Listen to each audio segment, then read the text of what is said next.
Even before I got pregnant, I had a pretty clear vision and intention for how I wanted to feel, for how I wanted to show up in a pregnancy if I was lucky enough to be able to have one. And that intention was really to feel vibrant, to feel connected to my body, to feel a connection to the baby, to be able to nourish and nurture myself as well as the growing child. I kind of, it might sound cheesy, but had this vision of a flower blossoming. And that's really kind of what was my muse that guided me as I started saying, well, if this is how I want to feel, what fertilizer, what water, what components do I need to actually have that vision come to reality? Now, as you may know, pregnancy is not something that we can control. And there are so many elements that come into play in terms of how we end up feeling while we're pregnant or how the baby grows. And so there's a lot that we can't control. However, there's a lot that we can influence. So, as I set that intention and vision of feeling vibrant, of feeling connected, I knew that there were a number of different levers that I could kind of play with that would make for an increased likelihood of the experience that I intended and desired. And today I wanted to share a couple of those things. So, the first area that I really explored and researched heavily for my own body based on what I knew was available in my environment and my budget and my interest was nutrition. Of course, having a nutrition background, I tend to look at food first. It's just something I can't help. And I knew that in order to feel my best, a big part of what I would put into my body would be whole foods, would be primarily organic or as close to an organic food as possible. I also knew that I wanted to eat a lot of vegetables, a lot of mineral rich, vitamin rich veggies. And that came primarily in the form of envisioning having a lot of smoothies, green juices, a lot of vegetable based soups and purees. I also recognized the importance of feeling vibrant and having a lot of energy and being able to grow my baby and with my baby by eating a lot of protein. I follow very closely the work of a nutritionist named Lily Nichols, and she speaks about how the uh, general guidelines for pregnancy's protein requirements are way lower than what data shows us we actually might need for ourselves and for the health of our babies. So I was very intent on kind of bodybuilding through having an adequate amount of protein, literally building a baby's body and growing in my own way. And so I was really trying to get upwards, I envisioned getting upwards of 100 grams of protein a day. And I'm not usually someone that looks very specifically at numbers per se, but just as an experiment and to make sure that I was really staying in the range of what would be optimal. I did look at the breakdown of what certain foods had, so I made sure that throughout the day I would be able to get the nutrition that I wanted and desired. And then the other component that I really thought about was gut health. And this is largely inspired by the work that I did with an amazing acupuncturist before I got pregnant, who really kind of enlightened me on the benefits of having a healthy gut microbiome as it relates to the health of the baby. So I, in addition to having a lot of greens and vegetables and really clean, fresh produce and whole foods, in addition to having a lot of protein in the form of clean protein like grass-fed beef or eggs or um, fish of low mercury cleaner fish. I also was looking at fermented foods as a really key area of foods I wanted to include. Very much for my vibrant health as well as for my physical appearance, I was aware that I wanted to do whatever was in my influence to limit the chance of having stretch marks. So I also did quite a bit of research and found that taking a high level of foods containing the amino acid glycine, which really comes in a lot of like slow cooked meats or meats on the bone, skins, like bone broths. These are all great sources of glycine, and those were foods that seemed like an obvious choice for me. And they also, like bone broth in particular, is really good for the gut health too. So I had kind of this vision, and I knew that once I became pregnant, I there's no telling how I was going to feel, especially in the first trimester, and there's no telling what I would crave or what aversions I have. But I had a bit of a kind of a general map. Um, as a doula, when I work with my clients, we make a birth plan. But what I always make sure to include is the note that it's not a plan as much as it's a map or a preferences kind of thought collaboration, because we can plan as much as we want, but we typically will end up disappointed if we hold attachment to that exact plan or protocol, knowing that pregnancy is really not in our control. So, looking at influences, I had this vision for nutrition. And then the other areas or the other levers that I looked at with making that vision for my pregnancy as potentially able to happen as possible were things such as movement.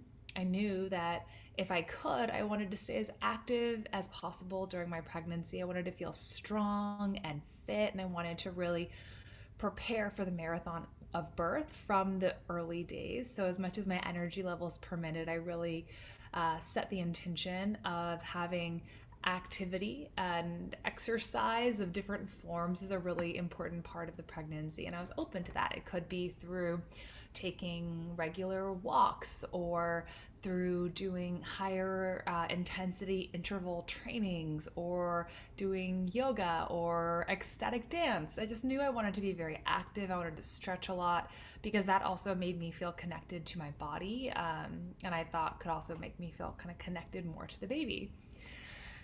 There's also tons of health benefits that show that exercise during pregnancy reduces a lot of risk factors around later pregnancy complications as well as birth. And exercise also allows for us to, pregnant or not, sleep better at night, focus better during the day, and just feel really good. So that was a big one for me. And then the other area that I really considered was around kind of mindfulness. So my intention was to work with different types of meditation practices and make that a part of my daily routine.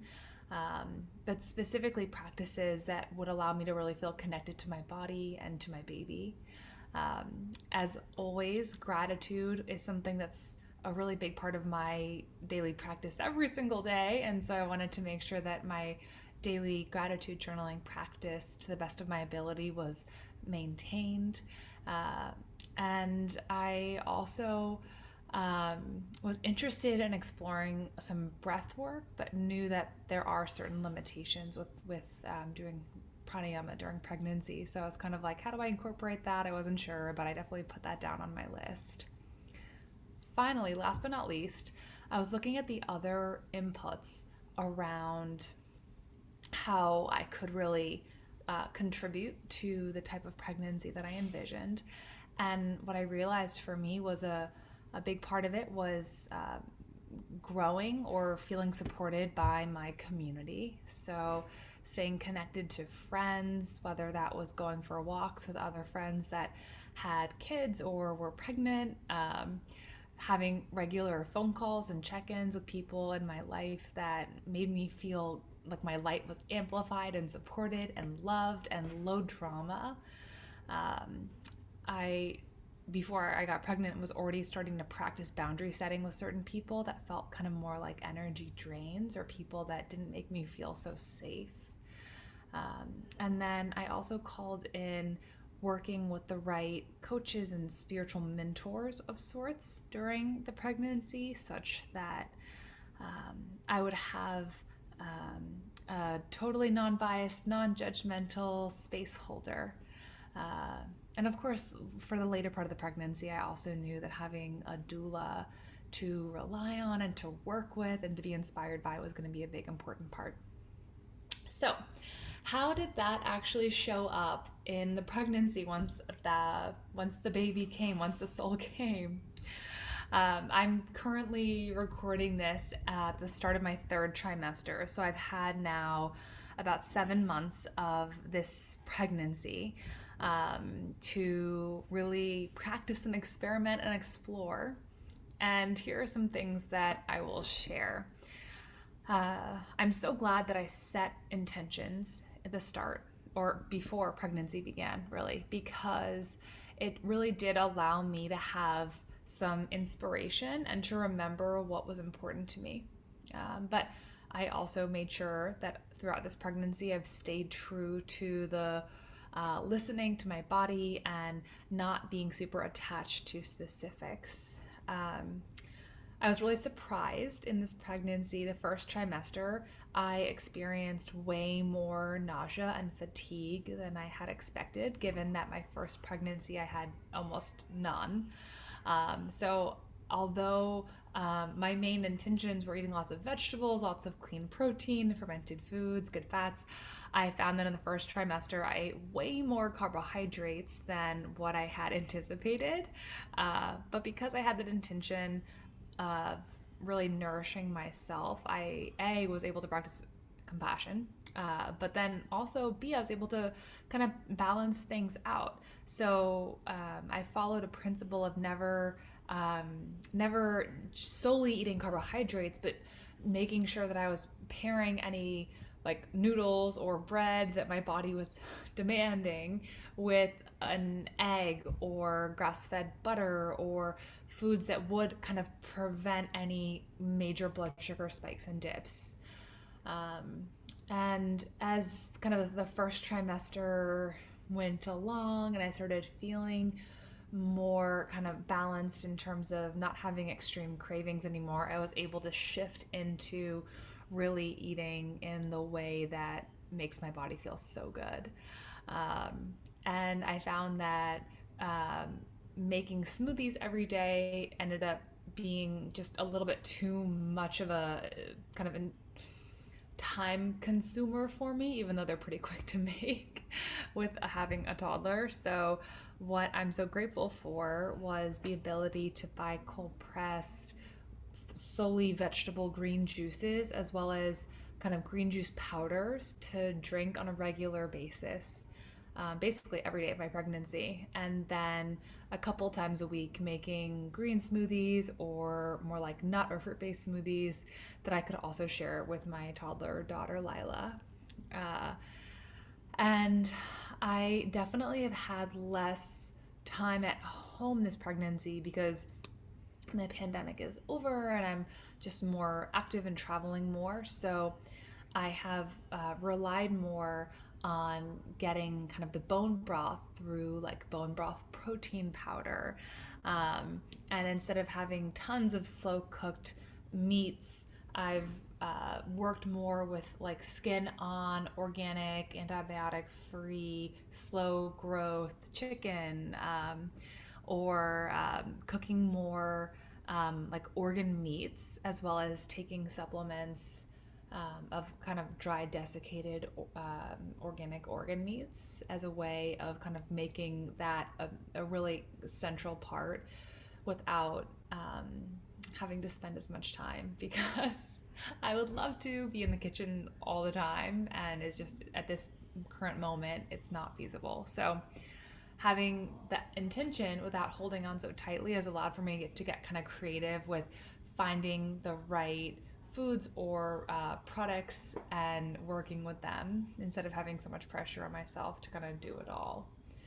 Um, I also didn't account for how much I would crave sweet foods throughout the pregnancy, although I know I have a sweet tooth, but what I was able to kind of do, or what I've been doing so far at least, is to really um, in, kind of make use of my love of healthy baking and batch preparing certain things. For example, I've made a lot of kind of tahini based chocolate chip cookies, which tahini is a great source of minerals and of good fats, and also like almond flour sweetened with stevia and monk fruit. So really no blood sugar spike happening, but kind of the cookie experience, as well as making a lot of bliss balls, which essentially are kind of ground up nuts and medjool dates and superfoods like raw cacao powder, mixed together and formed into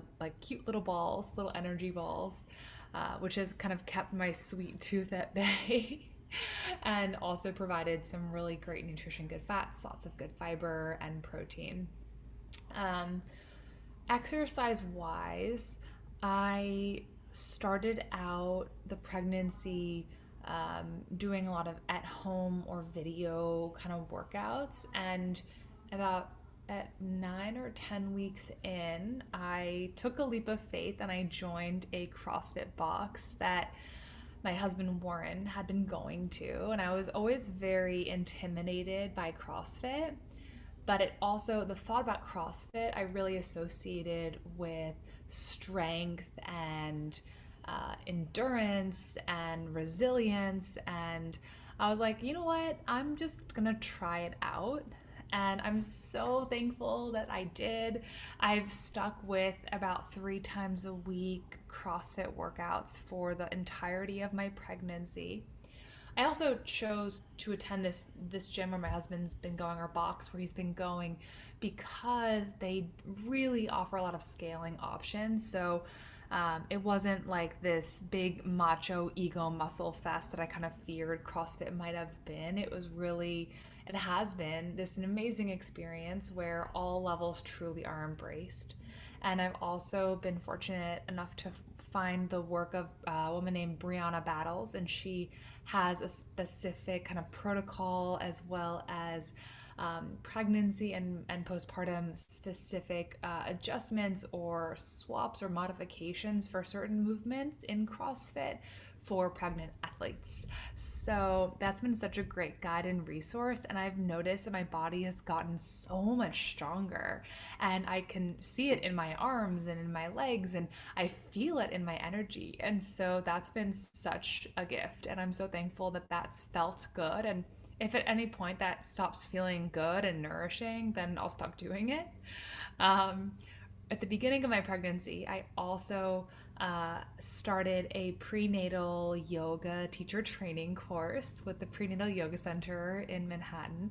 And the timing was so funny because I enrolled a lot longer before, much before I even was pregnant, but the first training course of the multi-part program happened to fall when I was 7 weeks pregnant.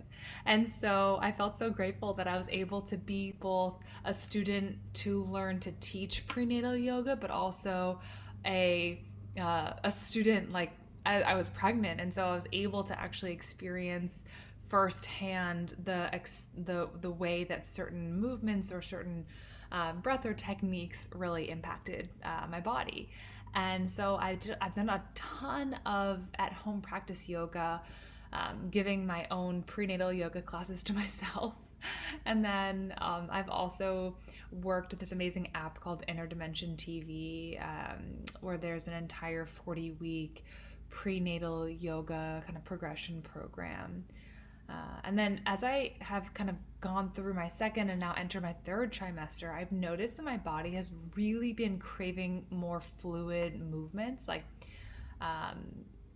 being in flows and yoga feels so good, but I really have felt so called to also incorporate more dance into my daily routine. So putting on an upbeat song and just dropping into an ecstatic dance session has been also something I've really loved doing. And I love feeling kind of like my hips opening and stretching as I move. And so that's been something that I've maintained.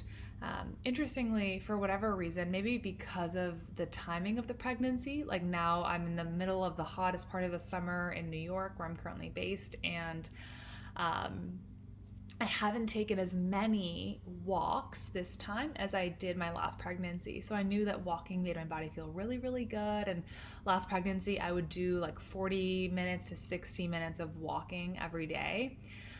And I would say that on average, I'm walking maybe like 20 minutes a day. I'm averaging between like 7 and 9,000 steps, according to my Aura ring. Uh, and I'm okay with that. It feels good. And we'll see what happens as things move along and also as the weather cools. But that's been a little bit of a kind of interesting twist that compared to the last time. And then the final thing I'll mention as well is that I have really stayed true to my intention around um, meditation, doing every single morning when I first wake up, starting with like 10, I call them golden circle breaths of deep breath where I feel like I'm connecting my body and my baby's body and my heart, my baby's heart. During the day, doing short bouts of eye gazing, as well as, well, over the pregnancy, other meditation practices have kind of come and gone, but every day really staying committed to doing something where I can just drop in and be in stillness. And then also gratitude journaling has been really such an amazing part of this experience. And kind of I see it as like a tracker of some sort as well. So I get to kind of, in the future look back and see how I've grown in this experience. And I've made a big effort to reach out and connect to other moms and to other friends that make me feel nourished, as well as I started working with an amazing kind of spiritual mentor coach person that I really started working with her about a month into my pregnancy, and I will continue to work with her through about 4 or 5 months postpartum, so after I give birth. So I've kind of maintained this container of support continuously from start through the fourth trimester, which I love. I feel so grateful for that. And her work includes both one-on-one work where I'm able to really kind of go deep and uncover limiting beliefs or heal like past traumas or mother wounds and so on. But then also she leads a women's circle that I've been attending. So being in the presence of other women has felt really good for me. So those are some things that I wanted to bring up. And hopefully what this share can also offer is the reminder that you too, whether you're thinking about getting pregnant or whether you're entering your third trimester, you can think about what your intentions are for how you want to feel in the pregnancy, no matter what point you're at, and what influence you have, what inputs are available or possible for you. Sometimes no matter what we do or don't do, our bodies are going to have certain experiences, or our babies are going to bring certain things about, whether we like it or not. But again, we always have things that are in our influence and are in the realm of possibility. And I think what I want to make sure that I've communicated is that it's not just the doing of different things like drinking bone broth or going for a walk. It's also really the kind of the energy and the intention that we bring, or that you bring to those activities. So not being attached to having things done a certain way, or feeling controlling, or allowing the feeling of compassion to really pervade activities, presence, patience, whatever it is that speaks to you. Compassion has been a big one for me, and just kind of keeping the pressure off, because I have a tendency just to turn up the volume on like the pressure and intensity and criticism inwardly. So that's been a big thing for me to just kind of be in more of a state of kind of grace. I would love to hear how this share resonates with you about what feels relevant or interesting, what ideas you have around how you want to feel, or what inputs might support the intentions that you have. And know that I'm always here and loving support. I feel so grateful I get to work with so many women who are experiencing their own pregnancy journey, and yeah, offering loving resources and holding space is a gift. So that is all for now. Sending you so much love and warm thoughts, and hopefully you found this valuable.